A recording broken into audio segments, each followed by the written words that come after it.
ടാറ്റാ. മിന്നു കുളിച്ചോ? മിന്നു കുളിച്ചോ? മിന്നു കുളിച്ചു വെച്ചു. മിന്നു കുളിച്ചു വെച്ചു. കുഞ്ഞു രാധാമ്മച്ചി, രാധാമ്മച്ചിയുടെ രാധാമ്മച്ചി, രാധാമ്മച്ചി എന്ന് പറഞ്ഞു വിളിക്കും. അതാരാ? അമ്മ. ആണോ? അയ്യോ, എന്നെ വിളിക്കുന്ന ഷീബു.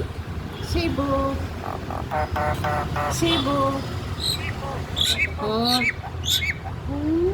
അവളെ വാവേ എന്ന് പറഞ്ഞു വിളിക്കും. വാവേ, വാവേ, ചക്കരേ, വാവേ, വാവേ.